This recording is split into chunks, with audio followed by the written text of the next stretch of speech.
الحمد للہ رب العالمین والعاقبۃ للمتقین والصلاة والسلام علی سید الانبیاء والمرسلین۔ اعوذ باللہ السمیع العلیم من الشیطان الرجیم من ہمزہ ونفخہ ونفثہ۔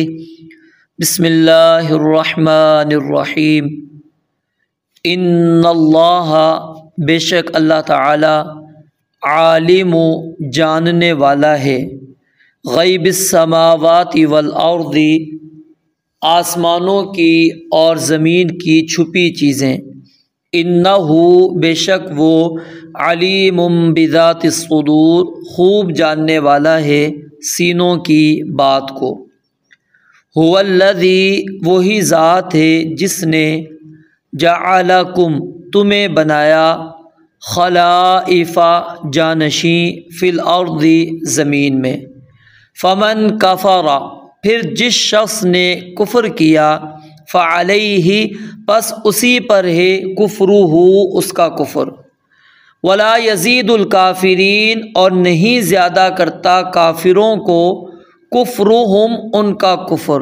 عند ربہم، ان کے رب کے ہاں، الا، مگر، مقتن، سخت ناراضی میں، یعنی سخت غصے کے اندر، سخت ناراضگی میں اللہ رب العالمین کے ہاں ان کو زیادہ کرتا ہے۔ ولا یزید الکافرین، اور نہیں زیادہ کرتا کافروں کو، کفرہم، ان کا کفر، الا خسارن، مگر خسارے میں۔ قل، کہہ دیجئے، ارأیتم، کیا تم نے دیکھا، شرکاءکم، اپنے شریکوں کو، الذین تدعون، جنہیں تم پکارتے ہو، من دون اللہ، اللہ تعالیٰ کے سوا، ارونی، مجھے دکھاؤ، ماذا، کیا چیز ہے جو، خلقو، انہوں نے پیدا کی ہے، من الارض، زمین میں سے، ام لہم، یا ان کا، شرکن، کوئی حصہ ہے، فی السماوات، آسمانوں میں، ام، یا، آتیناہم، ہم نے انہیں دی ہے، کتاباً، کوئی کتاب، فہم، پس وہ، علی بینۃ منہ، کسی واضح دلیل پر ہیں اس میں سے، بلکہ، ان یعد الظالمون، نہیں وعدہ دیتے ظالم لوگ، بعضهم، ان کے بعض، بعضاً، بعض کو، الا غرورا، مگر دھوکے کا۔ ان اللہ، بے شک اللہ تعالی، یمسک، تھامتا ہے، السماوات، آسمانوں کو، والارض، اور زمین کو، ان تزولا، اس سے کہ وہ اپنی جگہ سے ہٹیں، ولئن، اور یقیناً اگر، زالتا، وہ ہٹ جائیں، ان امسکہما، تو نہیں تھامے گا ان دونوں کو، من احد، کوئی ایک، من بعدہ، اس کے بعد، انہ، بے شک وہ، کانا، ہمیشہ سے ہے، حلیما، نہایت بردبار، غفورا، بے حد بخشنے والا۔ سورہ فاطر کی آیت نمبر 37 کے آخر میں ہم نے ظالم لوگوں کے متعلق، کافر لوگوں کے متعلق، مشرکین کے متعلق یہ بات پڑھی تھی کہ فذوقوا فما للظالمین من نصیر، کہ جو تم اللہ سے مطالبہ کرتے ہو کہ اخرجنا نعمل صالحا غیر الذی کنا نعمل، کہ ہمیں اس جہنم کی آگ سے نکال کر ایک مرتبہ پھر اس دنیا کے اندر اللہ بھیج دے، ہم نیک عمل کریں گے، جو پہلے ہمارے عمل تھے وہ عمل بالکل بھی ہم کرنے والے نہیں، نہ ہم شرک کریں گے، نہ ہم کفر کریں گے، نہ ہی کسی قسم کی معصیت، نافرمانی کریں گے، بلکہ ہر وقت، ہر لمحہ تیری عبادت کریں گے، تیری اطاعت کریں گے، تیرے احکامات کو مانیں گے۔ تو اللہ ہمیں ایک مرتبہ اس جہنم کی آگ سے نکال کر دنیا کے اندر بھیج دے۔ تو اللہ رب العالمین نے وہاں پر دو باتیں بیان فرمائی تھی۔ سب سے پہلی کہ ہم نے عمر تمہیں دی تھی جس عمر سے تم نصیحت حاصل کر سکتے تھے، اور دوسری تمہارے پاس ڈرانے والا رسول نبی آیا تھا، اور اللہ نے بہت سی نشانیاں رکھی تھی جس کے ذریعے سے تم اللہ کے عذاب سے ڈر سکتے تھے، اللہ کا تعارف تمہیں ہو سکتا تھا۔ لیکن نہ تم نے عمر سے کوئی نصیحت حاصل کی، نہ ہی ڈرانے والے سے تم نے کوئی نصیحت حاصل کی، تو اب تمہاری سزا کیا ہے؟ فذوقوا فما للظالمین من نصیر، تم عذاب کو چکھو کیونکہ ایسے ظالموں کے لیے کوئی بھی مددگار نہیں ہے، کوئی بھی کسی قسم کی مدد کرنے والا نہیں ہے کہ وہ اللہ تعالیٰ کے عذاب سے آ کر تمہیں بچا کر چلا جائے گا، کوئی سفارش کر لے گا۔ لا يقبل منها شفاعت ولا يؤخذ منها عدل ولا هم ينصرون، نہ فدیہ، نہ سفارش، نہ ہی مدد، کوئی حمیم ولا شفیع یطاع، اللہ کہتے ہیں نہ گہرا دوست ہوگا، نہ کوئی سفارش ہوگی کہ یطاع، جس کی بات مانی جائے، تو کوئی بھی کام آنے والا نہیں۔ اس کی وجہ کیا ہے؟ کیوں اللہ رب العالمین ان کو جہنم سے نکال کر ایک مرتبہ کیوں نہیں اللہ تعالیٰ ان کو پھر مزید مہلت دیتے، ایک مرتبہ ان کا مزید امتحان کیوں نہیں لیتے؟ اس کی علت، اس کا سبب اللہ تعالیٰ نے آیت نمبر 38 کے اندر بیان فرمایا ہے کہ ان اللہ عالم، کہ بے شک اللہ تعالیٰ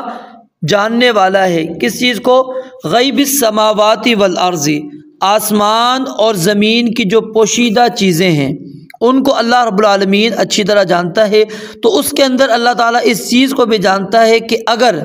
تمہیں اللہ تعالیٰ مزید مہلت دیتا، مزید عمر اللہ تعالیٰ تمہیں دیتا، یا مزید اللہ تعالیٰ دوبارہ تمہیں زندگی گزارنے کے لیے دنیا کے اندر بھیج دیتا، تو تم صرف جھوٹ بول رہے ہو۔ وَلَوْ رُدُّوا لَعَادُوا لِمَا نُهُوا عَنْهُ وَإِنَّهُمْ لَكَاذِبُونَ، اللہ فرماتے ہیں اگر ہم انہیں دوبارہ زندگی دے بھی دیتے تو پھر بھی وہ وہی کچھ کرتے جو پہلے کیا کرتے تھے۔ کیوں کہ اس سے پہلے ہم نے لمبی عمر ان کو دی تھی۔ مہلت کا بہانہ آج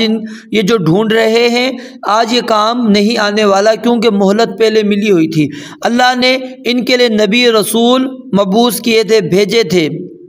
تو اب اس وقت انہوں نے یہ ساری باتیں پس پش ڈال دی، ان کا انکار کرتے رہے۔ اب کیا کہتے ہیں؟ ہمیں دوبارہ بھیج دو۔ اللہ تعالیٰ کہتے ہیں عالم، اللہ تعالیٰ خوب جاننے والا ہے، غیب السماوات والارض، آسمان و زمین کی پوشیدہ چیزوں کو اللہ رب العالمین کو مکمل علم ہے کہ اگر اللہ تعالیٰ تمہیں دوبارہ زمین کے اوپر بھیج بھی دے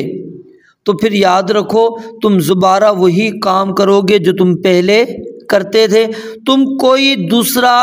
کام کرنے والے نہیں ہو۔ کیوں کہ اللہ تعالیٰ اپنے مخلوق کی ہر چیز کو اچھی طرح جانتا ہے۔ انہ علیم بذات الصدور، اللہ تعالیٰ تو جو سینوں کے اندر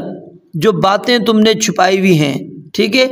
وہ خیر کی باتیں ہیں یا شر کی باتیں ہیں، جو بھی باتیں تم نے اپنے دلوں کے اندر، اپنی نیت کے اندر چھپا رکھی ہیں، اللہ تعالیٰ اس کو اچھی طرح جانتا ہے۔ اللہ رب العالمین سے کوئی چیز مخفی نہیں ہے۔ اللہ رب العالمین کو پتہ ہے کہ تمہارے دل کے اندر ایمان ہے یا کفر ہے۔ اور یہ بات اس لحاظ سے بھی اللہ تعالیٰ نے بیان فرما دی کہ پیچھے ہم نے دو گروہ پڑھ لیے، ایک مسلمانوں کا، مومنین کا، اور دوسرا کافروں کا۔ تو دونوں کے بارے میں اللہ تعالیٰ فرماتے ہیں میں جانتا ہوں اچھی طرح کہ کون کیا کر رہا ہے، کون نیکی کر رہا ہے، کون بدی کر رہا ہے، اس کے سینے میں کیا چھپا ہوا ہے، مومن کے سینے میں کیا ہے، کافر کے سینے میں کیا ہے۔ اللہ رب العالمین کو ایک ایک چیز کا علم ہے۔ اللہ تعالیٰ سے کوئی بھی چیز تمہاری مخفی نہیں ہے، پوشیدہ نہیں ہے۔ قل لا يعلم من في السماوات والارض الغیب الا اللہ، آسمان و زمین میں اللہ رب العالمین کے علاوہ کوئی بھی غیب کا علم نہیں رکھتا۔ آج افسوس کیا ہے، مسلمان کہلاتے ہیں، مسلمانوں کے ساتھ تعلق جوڑتے ہیں ہم، اور ہمارا عقیدہ نظریہ کیا ہے کہ ہمارے فلاں پیر صاحب، فلاں جو ہماری شخصیت ہے وہ غیب کا علم رکھتی ہیں، اور صرف وہ نہیں، ان کی بلیاں بھی غیب کا علم رکھتی ہیں، ان کے جانور، ان کے کتے بھی غیب کا علم رکھتے ہیں، ان کے پاس بھی یہ اختیارات ہیں، وہ جانتے ہیں کہ کیا ہونے والا ہے، وہ جانتے ہیں۔ حالانکہ اللہ رب العالمین نے واضح طور پر بیان فرما دیا قل لا يعلم من في السماوات والارض الغیب الا اللہ، اے نبی کہہ دیجئے نہیں کوئی جانتا، وہ مخلوق آسمانوں میں ہے، وہ مخلوق زمین میں ہے، ساری مخلوقات کی اللہ تعالیٰ نے نفی کر دی۔ وہ انسان ہیں، جنات ہیں، حیوانات ہیں، جمادات ہیں، وہ فرشتے ہیں، کچھ بھی ہیں، جو بھی مخلوقات ہیں، لا یعلم من فی السماوات والارض الغیب،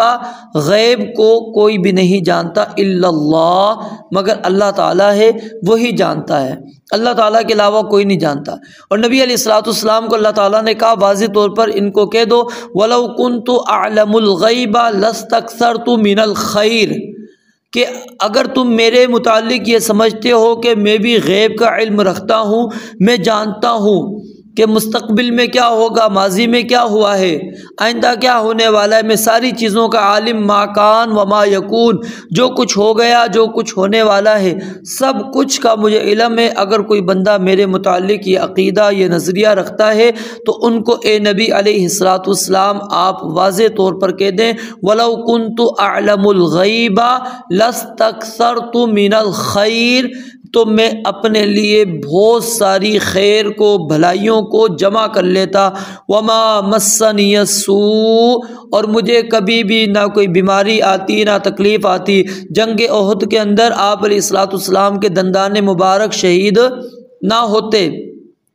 آپ کو بیماری نہ ہوتی، آپ کو تکلیف نہ ہوتی، آپ اپنے گھوڑے سے نہ گرتے، وہ ساری تکالیف، بیماریاں، پریشانیاں جو نبی علیہ الصلوۃ والسلام کو مکہ کے دور کے اندر کفار کی طرف سے پہنچتی رہیں، اذیتیں، تکالیف، کچھ بھی نہ آتی۔ لَاسْتَكْثَرْتُ مِنَ الْخَيْرِ وَمَا مَسَّنِيَ السُّوءُ، اللہ فرماتے ہیں کہہ دو تو میں اپنے لیے خیر کو جمع کر لیتا اور کبھی بھی مجھے کوئی برائی نہ چھوتی۔ اور جو مجھے یہ تکلیف آئی ہے اس کی وجہ کیا ہے کہ میں غیب کا علم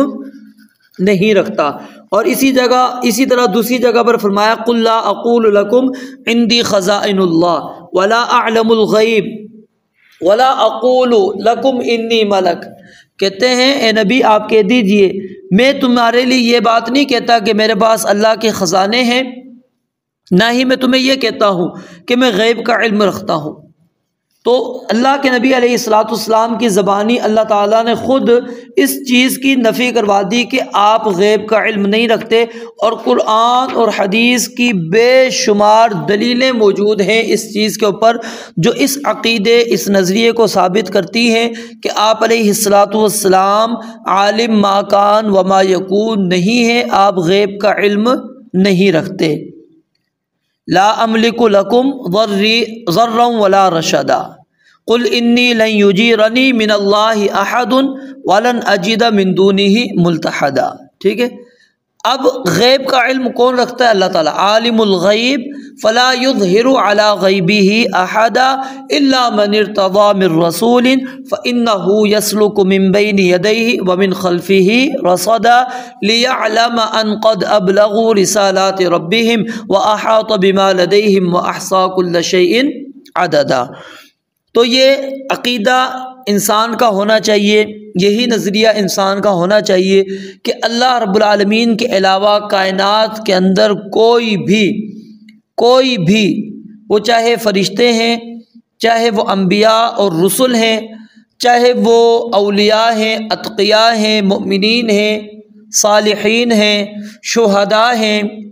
مقربین ہیں، جو آپ لگا سکتے ہیں، جو مخلوقات ہیں، کوئی بھی اللہ تعالیٰ کے سوا غیب کو نہیں جانتا، اللہ رب العالمین کو علم ہے۔ اور پھر انہ علیم بذات الصدور، اس میں اشارہ ہے اس جانب کہ اللہ رب العالمین صرف یہ نہیں کہ وہ پوشیدہ چیزوں کو جانتا ہے، بلکہ وہ جو تم نے اپنے سینوں کے اندر باتوں کو چھپا رکھا ہے، ٹھیک ہے، جو تم ابھی تک اپنی زبان پر لے کر نہیں آئے ہو، تم نے اپنے سینے کے اندر چھپا رکھی ہے، اس کو بھی اللہ رب العالمین اچھی طرح جانتا ہے۔ یعنی جو تمہارے دلوں کے اندر موجود ہے وہ اللہ تعالیٰ سے کوئی بھی چیز تمہاری مخفی نہیں ہے۔ پھر اس کے بعد اگلی آیت کے اندر اللہ رب العالمین فرماتے ہیں هو الذی جعلکم خلائف۔ دوسری بات کیا ہے کہ اب تم کہتے ہو نا ہمیں دوبارہ اس زمین پر اللہ بھیج دے، جہنم سے نکال دے، ہم جا کے نعمل صالحا غیر الذی کننا نعمل۔ اللہ فرماتے ہیں اس سے پہلے یاد کرو اس وقت کو جب جعلکم، تمہیں اللہ رب العالمین نے بنایا تھا خلائف فی الارض، زمین میں خلائف۔ خلائف یہ جمع ہے خلیفتن کی، خلائف جمع ہے کس کی؟ خلیفتن کی، اور خلفاء جمع ہے خلیفن کی۔ خلیفن کی جمع خلفاء آتی ہے اور خلیفتن کی جمع کیا آتی ہے؟ خلائف آتی ہے۔ تو اس کا اصل مادہ کیا ہے؟ خا لام فا، جس کا معنی کیا ہوتا ہے؟ پیچھے کے۔ اور مزید اس کا معنی کیا ہے؟ پیچھے رہ جانا، کسی کا جانشین ہونا، قائم مقام بننا، گدی نشین ہونا۔ اور اس کو اگر ہم خلفن پڑھتے ہیں لام کے ساکن کے ساتھ، تو اس وقت کیا معنی ہوگا؟ جو درجے میں مرتبے میں گرا ہوا ہے نالائق کے، اس کو کہتے ہیں خلفن۔ فخلف من بعدہم خلف اضاعوا الصلاة واتبعوا الشہوات۔ سورہ مریم کے اندر اللہ تعالیٰ نے انبیاء کرام علیہم السلام کا ذکر کر کے فرمایا کہ ان کے بعد ایسے لوگ آئے، نالائق آئے، جنہوں نے نمازوں کو ضائع کیا اور شہوات کی پیروی کی۔ تو وہاں پر کیا ہے؟ خلف، لام کے ساکن کے ساتھ۔ اور لام کے زبر کے ساتھ اگر پڑھیں خلف، تو اس سے مراد کیا ہوتا ہے؟ جو اچھے جانشین ہوتے ہیں، پیچھے آنے والے جو اچھے لائق جو ہوتے ہیں، درجے مرتبے میں گرا ہوا نہ ہو، اونچا ہو، اس کو کیا کہتے ہیں؟ خلف۔ یہ فرق یاد کر لیجئے۔ اور اسی طرح خلیفہ یا خلافت آپ لفظ سنتے ہیں، اس کا معنی کیا ہوتا ہے؟ دوسرے کا نائب ہونا۔ اور یہ نیابت چاہے کسی کی غیر حاضری کی وجہ سے ہو، یا موت کی وجہ سے ہو، یا صرف یہ نائب شرف و فضل کی غرض سے اس کو آپ نے نائب بنا دیا ہے، کسی بھی غرض سے ہو، اس کو کیا کہتے ہیں؟ خلیفہ۔ اور یہاں پر جو خلائف ہے،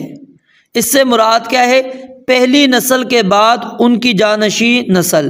یعنی پہلی قوم کون سی تھی؟ یہود۔ یہود کے بعد بنو اسماعیل کی یا امت محمدیہ کی جانشینی بھی مراد ہو سکتی ہے، جن کو یہودیوں کو اللہ تعالیٰ نے شرف و فضل سے نوازا تھا، لیکن وہ اپنی مسلسل بدعہدیوں کے نتیجے میں اس منصب کے اہل نہیں رہے، تو اللہ تعالیٰ نے ان کی جگہ پر بنو اسماعیل کو ان کا جانشین بنا دیا۔ ٹھیک ہے؟ تو ظاہراً پھر یہ خطاب کس سے ہو جائے گا؟ اہل مکہ سے۔ تو خلافت کے اندر بھی کیا ہوتا ہے؟ ایک دوسرے کی جانشینی ہوتی ہے کہ ایک بندہ گیا، اس کے بعد دوسرا آیا۔ هو الذی جعلکم خلائف، اللہ فرماتے ہیں وہی ذات ہے جس نے تمہیں زمین میں خلائف بنایا تھا، یعنی جانشین بنایا تھا۔ اور اس کی حکمت کیا ہے؟ کیوں اللہ رب العالمین ایک نسل کے بعد دوسری نسل کو لے کر آتے ہیں؟ ساری نسل ایک ساتھ کیوں نہیں رہتی؟ یعنی آدم علیہ السلام سے لے کر قیامت تک آنے والے سب لوگ وہ اس دنیا کے اندر ہوتے تو کیا ہوتا؟ تنگی ہو جاتی، پریشانی ہو جاتی، زمین پہ رہنے کی جگہ نہ ملتی، لوگوں کے مسائل، یہ اللہ کے لحاظ سے کوئی مسائل نہیں ہے، لیکن ہم اپنے لحاظ سے دیکھیں تو یہ مسائل بن جانے تھے۔ اب ہم کیا ہوتے ہیں؟ ایک دوسرے کے جانشین ہوتے ہیں۔ آج جس مکان میں ہم رہ رہے ہیں وہ کن کا ہے؟ ہمارے آبا و اجداد کا۔ ٹھیک ہے؟ ہمارے باپ دادا جس میں رہتے تھے وہ ان کے آبا و اجداد کا تھا۔ کل کس کا ہونا ہے؟ ہماری آنے والی نسلوں کا ہوگا۔ تو بندے کے پاس کچھ نہیں ہے، اللہ تعالیٰ فرماتے ہیں یہ ایک دوسرے کے، ہم نے نظامی کائنات کا اس طرح رکھا ہے کہ تم ایک دوسرے کے آگے پیچھے آؤ گے۔ دنیا میں سے کئی لوگ جاتے ہیں اور کئی لوگ اس دنیا میں آتے ہیں، تو کسی کا اس زمین میں کوئی بھی حصہ نہیں ہے۔ تو فرمایا فمن کفر فعلیہ کفرہ، جو بندہ بھی کفر کرے گا، ناشکری کرے گا، تو یاد رکھے وہ کفر اسی بندے کے اوپر ہے۔ اللہ تعالیٰ کو تمہارے اس کفر سے کچھ بھی نقصان ہونے والا نہیں ہے۔ پیچھے میں نے آپ کو حدیث قدسی بتلائی تھی کہ رسول اللہ صلی اللہ علیہ وآلہ وسلم نے فرمایا کہ اللہ تعالیٰ فرماتے ہیں اگر سب کے سب وہ بدبخت اور شقی فاجر انسان کے دل جیسے ہو جائے، یعنی سب کے دل ایک ہی طرح شقی، بدبخت اور فاجر ترین، فاسق ترین بن جائیں، تو اللہ رب العالمین کی بادشاہت میں کچھ بھی کمی ہونے والی نہیں ہے۔ اللہ تعالیٰ کو پرواہ ہی نہیں ہے۔ ان تکفروا انتم ومن فی الارض جمیعا، اگر تم کفر کرو اور جو کوئی مخلوق زمین میں موجود ہے، اللہ تعالیٰ کہتے ہیں سب کے سب کفر کرو، فإن اللہ لغنی حمید، اللہ رب العالمین بالکل بے پرواہ ہے، وہ تو تعریف والا ہے، اس کو تمہارے اس کفر سے اللہ رب العالمین کو کچھ بھی نہیں ہونے والا، اس کی بادشاہت کے اندر کچھ بھی کمی ہونے والی نہیں ہے۔ تو فرمایا فمن شکر فانما یشکر لنفسہ ومن کفر فان ربی غنی کریم، جو بندہ کفر کرے گا وہ اللہ رب العالمین اس سے بے پرواہ ہے، اللہ کو کوئی ضرورت نہیں ہے۔ تو یہاں پر فرمایا فمن کفر فعلیہ کفر، جو بندہ کفر کرے گا اس کا کفر اسی کے اوپر ہے۔ ولا یزید الکافرین، اور اللہ تعالیٰ فرماتے ہیں کافروں کو ان کا کفر نہیں زیادہ کرتا رب کے ہاں، الا مقتن، مگر ناراضی میں، ناپسندیدگی میں، سخت غصے میں، سخت غصے کے اندر اللہ رب العالمین ان کو اور زیادہ، اللہ رب العالمین کے غصے کو وہ بڑھاتا ہے۔ اور مقت یہ حالت ہوتی ہے غصے کی شدید ترین، غصے کی شدید ترین، یعنی جس کو سخت ناراضگی ہم کہتے ہیں، سخت غصہ کہتے ہیں۔ انہ کان فاحشۃ ومقتا وساء سبیلا، اللہ تعالیٰ نے فرمایا نا کہ ماؤں سے نکاح نہیں کرنا، کیوں؟ یہ بے حیائی اور سخت غصے کی بات ہے، وساء سبیلا، اور برا راستہ ہے۔ یا ایھا الذین آمنوا لم تقولون ما لا تفعلون کبر مقتا عند اللہ ان تقولوا ما لا تفعلون، اللہ کے ہاں یہ بہت ناراض ہونے والی بات ہے کہ تم وہ کہو جو تم خود کرتے نہیں ہو۔ اور فرمایا ولا یزید الکافرین، اور کافروں کو ان کا کفر زیادہ نہیں کرتا الا خسارا، مگر خسارے میں۔ خسارہ، نقصان کس کو کہتے ہیں؟ جو مال کے منافع کے بجائے رأس المال میں ہو، اصل مال میں جو آپ کا نقصان ہوتا ہے نا، اس کو کہتے ہیں خسارہ۔ تو دنیا میں انسان کی عمر اس کا کیا تھا؟ رأس المال تھا، تو اس سے انسان نے بہت کچھ بنانا تھا، لیکن اس نے کیا کیا؟ اس عمر کو اللہ کی نافرمانی کے اندر، شرک کے اندر، کفر کے اندر، اس سہارے پر اس نے گزار دیا کہ جی میں ان کی عبادت کروں گا، یہ میرے سفارشی ہوں گے، یہ مجھے اللہ کے قریب کر دیں گے، ٹھیک ہے، اور یہ مجھے قبر کے اندر بھی بچائیں گے، محشر کے میدان کے اندر بھی بچائیں گے۔ لیکن اللہ فرماتے ہیں ولا یزید الکافرین کفرہم الا خسارا، کافروں کو ان کا کفر خسارے کے اندر ہی لے کے جاتا ہے، نقصان کے اندر ہی لے کے جاتا ہے، فائدے میں ان کو بالکل بھی نہیں لے کر آتا۔ تو یہاں سے اللہ رب العالمین کی جو صفت ہے مقت، سخت ناراضگی، اس کا بھی ثبوت ہوتا ہے۔ پھر اس سے اگلی آیت کے اندر اللہ رب العالمین نے فرمایا قل ارأیتم، اے نبی آپ ان سے ذرا کہہ دیجئے جن کو تم نے اللہ رب العالمین کے سوا اپنے معبود بنا لیا ہے اور اس کی وجہ سے تم اللہ تعالیٰ کی سخت ناراضی مول لے رہے ہو اور اپنا سخت ترین نقصان کرتے چلے جا رہے ہو، آخر مجھے بتاؤ تو صحیح شرکاءکم الذین تدعون من دون اللہ، تمہارے وہ شرکاء، یہ نہیں کہا کہ میں نے جن کو شریک بنایا، کیونکہ اللہ تعالیٰ نے کسی کو بھی شریک نہیں بنایا، اللہ تعالیٰ نے نہیں کہا کہ یہ تمہارے شریک ہیں، میں نے مقرر کیا، اس لیے کہا جن کو تم نے شریک بنایا ہے ذرا تم ان کو بلاؤ، دکھاؤ مجھے، جن کو تم اللہ تعالیٰ کے سوا پکارتے ہو، ارونی مجھے دکھاؤ، ماذا خلقو من الارض، کہ انہوں نے زمین میں سے کیا چیز پیدا کی ہے، زمین میں سے کیا چیز انہوں نے بنائی ہے، کوئی نہ کوئی چیز تو بتاؤ، نہ کہو کہ ہاں جی دیکھو زمین کے اندر ہمارے جو معبودان باطلہ میں سے فلاں ہیں اس نے یہ چیز بنائی ہے، اس کا خالق یہ ہے، اس نے یہ چیز بنائی ہے، کوئی ہے تو لے کر آؤ۔ اور آج تک اور قیامت تک کوئی نہ بنا سکتا ہے اور نہ ہی کوئی یہ دعویٰ ثابت کر سکتا ہے کہ ہمارے فلاں نے یہ چیز بنائی، کیونکہ اللہ تعالیٰ نے سورہ الحج کے اندر واضح طور پر یہ بات بیان فرما دی، یا ایھا الناس ضرب مثل فاستمعوا لہ، اے لوگوں تمہارے لیے ایک مثال بیان کی جاتی ہے اور اس کو کان لگا کر اچھی طرح سنو، ان الذین تدعون من دون اللہ، کہ جن کو تم اللہ تعالیٰ کے سوا پکارتے ہو، لن یخلقوا ذبابا، وہ ایک مکھی پیدا نہیں کر سکتے، معمولی سی حقیر سی اللہ رب العالمین نے مخلوق پیدا کرنے کی بات کی ہے، لن یخلقوا ذبابا، وہ ایک مکھی بھی پیدا نہیں کر سکتے، ولو اجتمعوا لہ، اور اگرچہ وہ سارے کے سارے سیدنا آدم علیہ السلام سے لے کر آخر انسان تک سب کے سب جمع ہو جائیں، وَإِن يَسْلُبْهُمُ الذُّبَابُ شَيْئًا، اور اگر مکھی ان سے کوئی چیز لے کر چلی جاتی ہے، ان کے کھانے سے کوئی چیز اٹھا لیتی ہے، لا يَسْتَنْقِذُوا، وہ واپس اس سے چھڑوا نہیں سکتے، اس سے لے نہیں سکتے، ضعف الطالب والمطلوب، اللہ کہتے ہیں یہ طالب اور مطلوب دونوں کے دونوں کمزور ہیں، ان کو پھر بھی سمجھ نہیں آتی کہ ہم نے ان کو خالق بنا دیا۔ پھر اللہ تعالیٰ نے قرآن مجید کی کئی آیات میں کہا وَلَئِن سَأَلْتَهُمْ مَنْ خَلَقَ السَّمَاوَاتِ وَالْأَرْضَ وَسَخَّرَ الشَّمْسَ وَالْقَمَرَ لَيَقُولُنَّ اللَّهُ، پوچھو، جواب کیا دیں گے کہ اللہ رب العالمین۔ امن خلق السماوات والارض وانزل لكم من السماء ماء، یہ اللہ رب العالمین نے جو 20ویں سپارے کے آغاز کے اندر آیات نازل کی، ذرا اس کو پڑھ کے دیکھیں کہ کس نے آسمانوں کو پیدا کیا، کس نے زمین کو پیدا کیا۔ وَأَنزَلَ لَكُم مِّنَ السَّمَاءِ مَاءً فَأَنبَتْنَا بِهِ حَدَائِقَ ذَاتَ بَهْجَةٍ مَا كَانَ لَكُمْ أَن تُنبِتُوا شَجَرَهَا أَإِلَٰهٌ مَّعَ اللَّهِ بل هم قوم يعدلون امن جعل الارض قرارا وجعل خلالها انهارا وجعل لها رواسي وجعل بين البحرين حاجزا أإله مع الله بل اکثرهم لا يعلمون امن يجيب المضطر اذا دعاه ويكشف السوء ويجعلكم خلفاء الارض أإله مع الله قليلا ما تذكرون امن يهديكم في ظلمات البر والبحر ومن يرسل الرياح بشرا بين يدي رحمته أإله مع الله تعالى الله عما يشركون امن يبدأ الخلق ثم يعيده ومن يرزقكم من السماء والأرض أإله مع الله قل هاتوا برهانكم إن كنتم صادقين۔ اللہ کہتے ہیں دعوے نہیں کرنے، اپنی دلیل بھی لے کر آنی ہے۔ پھر کیا ہے؟ آپ سورہ طور کا مطالعہ کریں، اس میں کیا ہے؟ ام خلقوا من غیر شیء ام هم الخالقون ام خلقوا السماوات والارض بل لا یوقنون۔ اللہ کہتے ہیں کیا وہ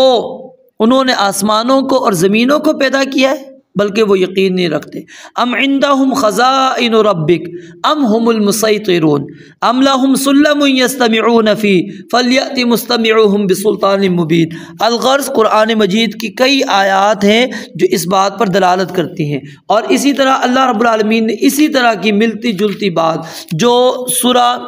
فاطر میں ابھی ہم پڑھ رہے ہیں، یہ سورہ احقاف کی آیت نمبر 4 کے اندر اللہ تعالیٰ نے بیان فرمائی قل ارأیتم ما تدعون من دون اللہ، اے نبی ان سے کہہ دیجئے تم مجھے دکھاؤ جن کو تم اللہ تعالیٰ کے سوا پکارتے ہو،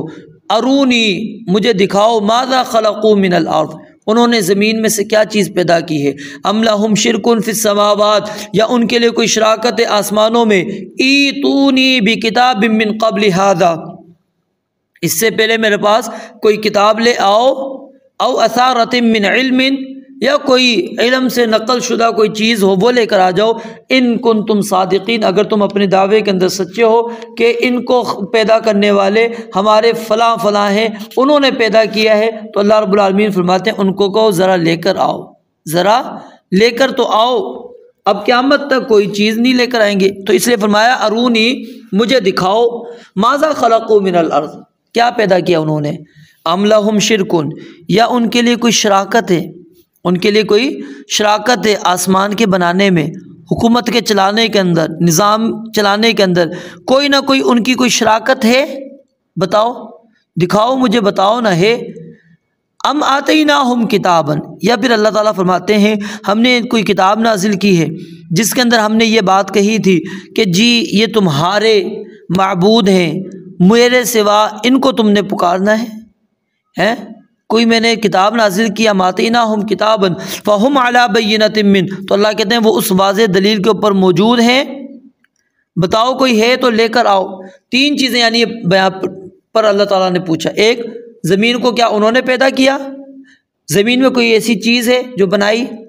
اور زمین کو سب سے پہلے کیوں مقدم کیا، کیونکہ یہ ہمارے قریب ترین ہے اور ہم ان چیزوں کا مشاہدہ اچھے انداز کے اندر کرتے ہیں،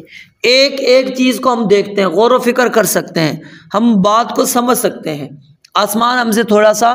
دور ہے، ٹھیک ہے، اس کے بارے میں ہمیں جو قرآن اور حدیث نے بتا دیا بس ہم اتنا جانتے ہیں، اس کے علاوہ ہم کچھ نہیں جانتے، اور اسی لیے اللہ تعالیٰ نے پہلے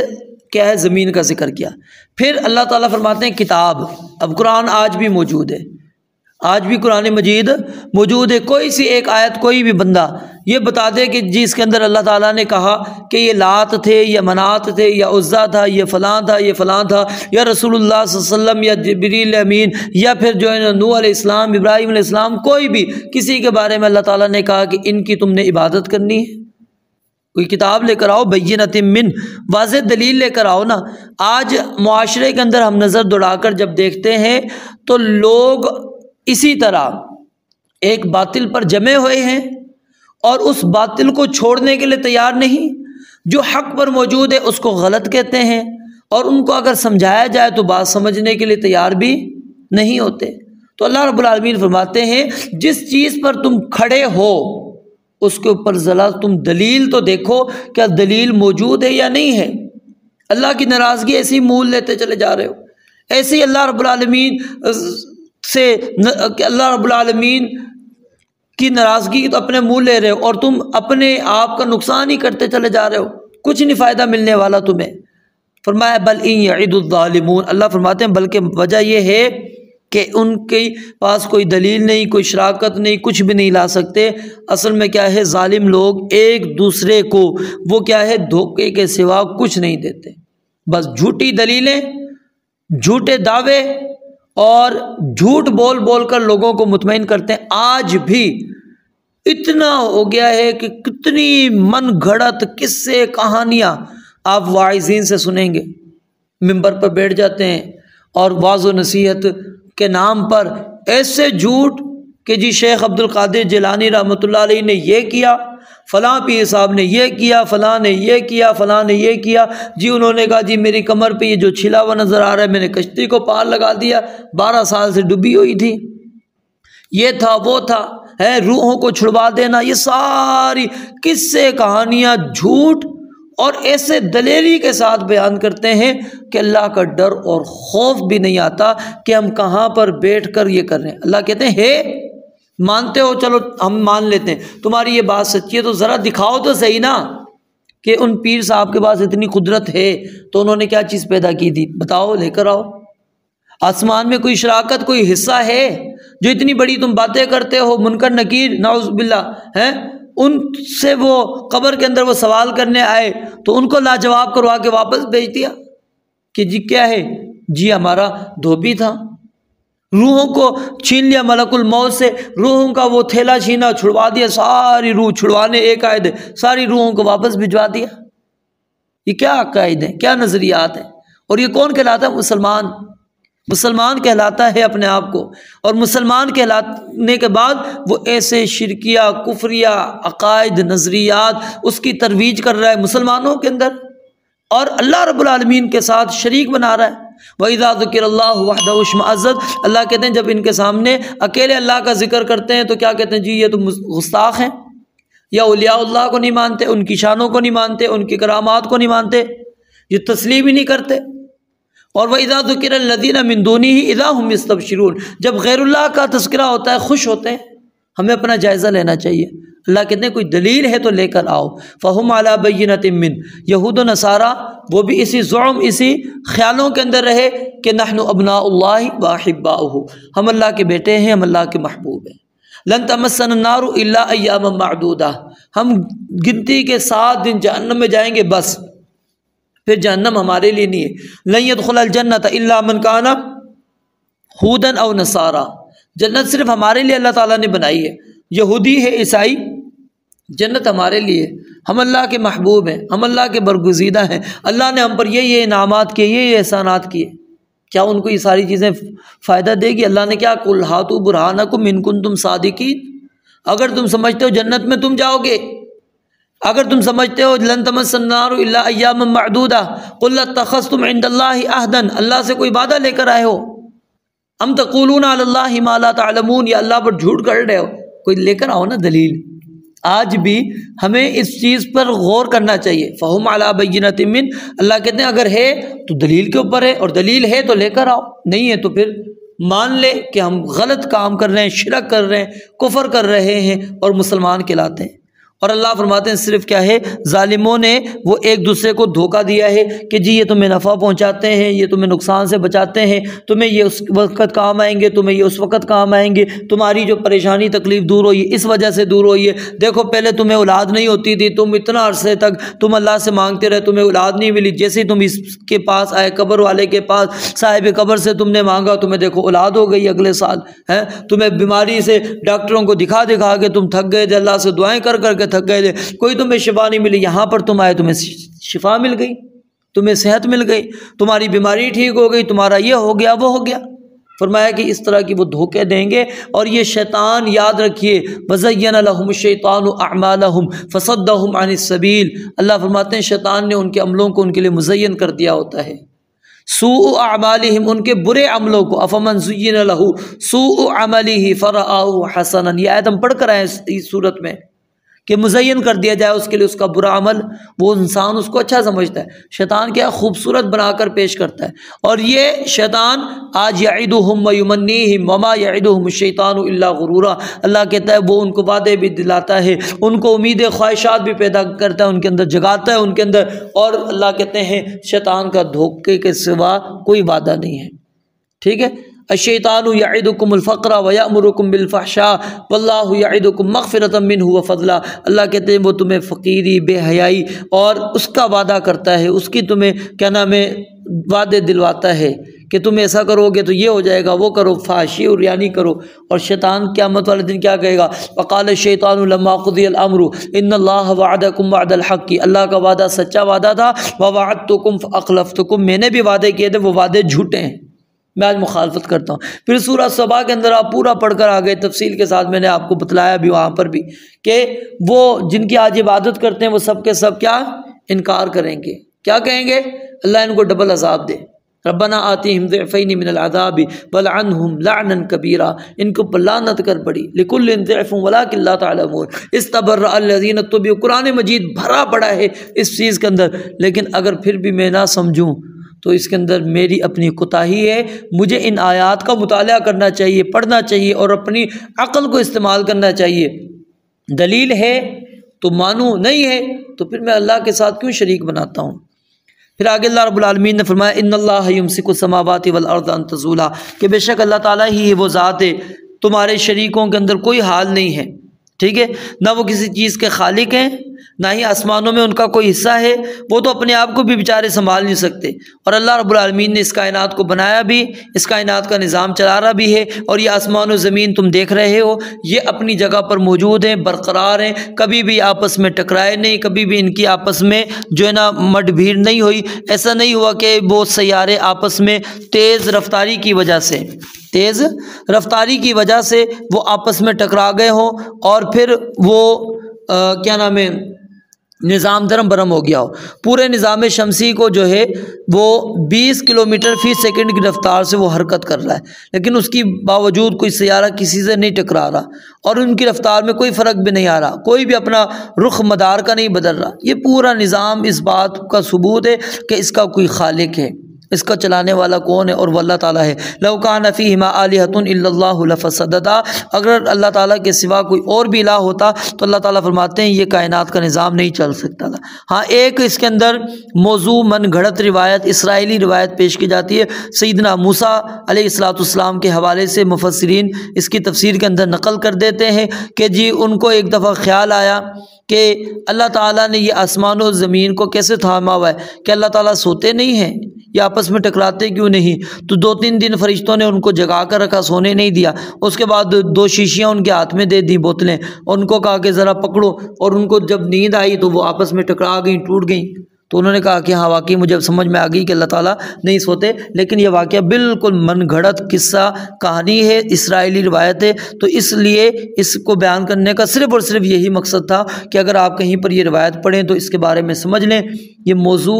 ضعیف ترین روایت ہے، اسرائیلی روایت ہے، اس کا کوئی تعلق نہیں۔ اور اللہ رب العالمین فرماتے ہیں یہ آسمان و زمین کو اللہ رب العالمین نے روکا ہوا ہے، وگرنہ ان کی جو عادت ہے، ان کا جو عمل ہے، وہ عمل کیا ہے کہ تکاد السماوات یتفطرن منہ وتنشق الارض وتخر الجبال ہدا ان دعوا للرحمن ولدا، اللہ فرماتے ہیں یہ اتنی بڑی بات انہوں نے کہہ دی ہے کہ آسمان قریب ہے کہ گر جائے، تکاد السماوات یتفطرن پھٹ جائے، وتنشق الارض اور زمین شق ہو جائے، وتخر الجبال ہدا اور پہاڑ ریزہ ریزہ ہو جائیں، کیوں؟ ان دعوا للرحمن ولدا، کہ انہوں نے رحمان کے لیے اولاد بنا دی، کہ دیے عزیر اللہ کا بیٹا ہے، عیسیٰ اللہ کا بیٹا ہے، مریم اللہ کی بیوی ہے، فرشتوں کو اللہ کی بیٹیاں قرار دے دیا،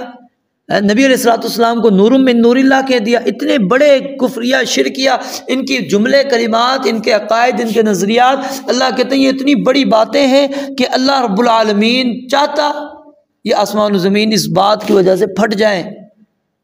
اور پہاڑ ریزہ ریزہ ہو جائیں، لیکن کیا ہے اللہ رب العالمین نے اس کائنات کے نظام کو اسی لیے رکھا ہوا ہے انہ کان حلیما غفورا کہ اللہ تعالیٰ اپنے بندوں کو کیا ہے مہلت دے رہا ہے، مزید اللہ تعالیٰ ان کو ڈھیل دے رہا ہے، چھوڑ رہا ہے۔ کیوں کہ اللہ رب العالمین نہایت بردبار ہے، بے حد بخشنے والا ہے۔ حلیم حلم سے ہے، اور اس کا معنی کیا ہوتا ہے؟ ایسا ضبط اور تحمل کہ غیظ و غضب کے موقع پر بھڑک نہ اٹھے۔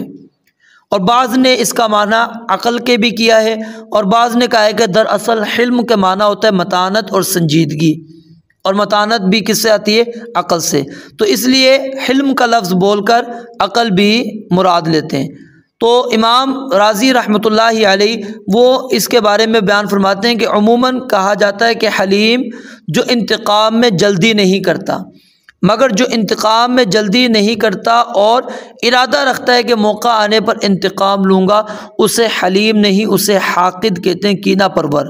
اور اگر وہ یہ ارادہ کرتا ہے کہ میں بالکل انتقام نہیں لوں گا تو اس کو پھر کیا کہیں گے؟ عفو غفران۔ تو حلیم کس کو کہتے ہیں؟ کہتے ہیں دراصل اس کو کہتے ہیں جو بالکل انتقام کا ارادہ نہ رکھتا ہو اور نہ اس کے بارے میں کوئی اظہار کرتا ہو، اور اگر انتقام نہ لینے کا اظہار کرے تو اسے عفو کہیں گے، اور یہی حلیم اور عفو میں فرق ہے۔ تو یعنی حلیم وہ جو قدرت کے باوجود قصوروار سے کوئی تعرض نہ کرے، کوئی انتہائی اشتعال انگیز بات کو بھی برداشت کر لے، یعنی بڑا غصے والی بات ہو، جیسا کہ آپ کو میں نے یہ بتائی تکاد السماوات یتفطرن منہ وتنشق الارض وتخر الجبال ہدا، لیکن اس کے باوجود اللہ تعالیٰ فرماتے ہیں یہ کائنات کا نظام موجود ہے صرف اس لیے کہ انہ کان حلیما غفورا کہ اللہ تعالیٰ کیا ہے؟ حلیم ہے اور معاف کرنے والا ہے۔ تو اللہ تعالیٰ کے علاوہ کائنات کو کوئی بھی تھامنے والا نہیں،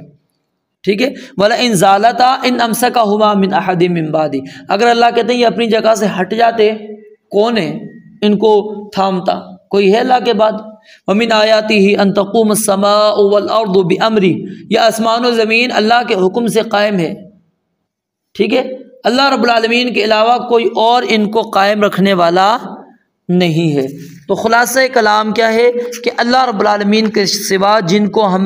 عبادت کے لیے پکارتے ہیں، جن سے ہم التجائیں کرتے ہیں، جن کو ہم سمجھتے ہیں کہ یہ ہمارے سفارشی ہوں گے، ہمیں دنیا کے اندر بھی بچا لیں گے، آخرت کے اندر بھی بچا لیں گے، اللہ رب العالمین فرماتے ہیں یہ باتیں کرنے سے پہلے ذرا غور تو کرو، کیا تم نے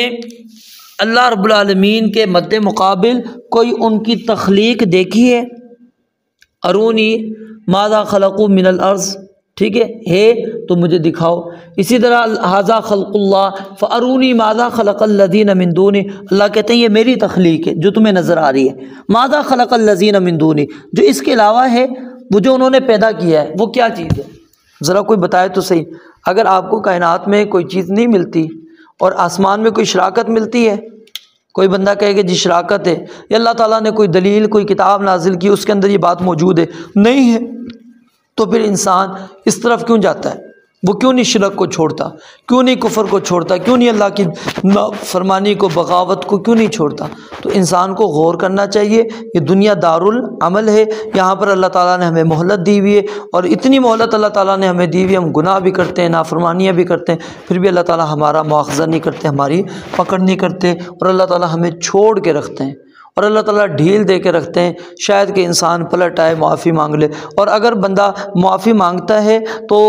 اللہ رب العالمین اتنی زیادہ اس سے محبت کرتے ہیں۔ وہ صحیح مسلم والی روایت، جو سواری والی روایت آپ نے کئی مرتبہ پڑھی اور سنی بھی ہوگی، کہ بندہ جو ہے سواری اس کی گم ہو جاتی ہے،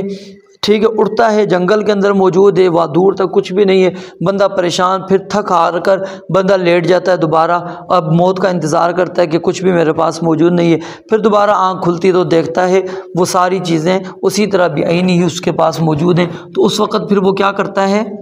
وہ کہتا ہے کہ اللہ تو میرا بندہ ہے، میں تیرا رب ہوں۔ حالانکہ غلط جملہ کہہ دیا، لیکن اللہ رب العالمین اس جملے کو بھی معاف کر دیتے ہیں۔ اور اللہ رب العالمین جتنی اس بندے کو سواری ملنے کی خوشی ہوتی ہے، زندگی ملنے کی دوبارہ خوشی ہوتی ہے، اللہ رب العالمین فرماتے ہیں مجھے اس سے زیادہ بندے کی معافی کی خوشی ہوتی ہے جو بندہ مجھ سے معافی مانگتا ہے۔ تو اس لیے حلیمًا غفورا اس کا تقاضا بھی یہی ہے کہ اللہ رب العالمین بردبار ہے، فوری طور پر انتقام نہیں لیتا، اور نہ ہی اللہ تعالیٰ اس چیز کا اظہار کرتا ہے کہ بندے سے میں نے انتقام لینا ہے، ٹھیک ہے۔ غفورا اللہ بے حد بخشنے والا ہے، اس کے بعد بھی اگر بندہ معافی مانگتا ہے تو اللہ تعالیٰ معاف کر دیتے ہیں۔ تو ہمیں اس جانب توجہ کرنی چاہیے۔ رب العالمین سے دعا ہے اللہ تعالیٰ سمجھنے عمل کرنے کی توفیق عطا فرمائے۔ وآخر دعوانا الحمدللہ رب العالمین۔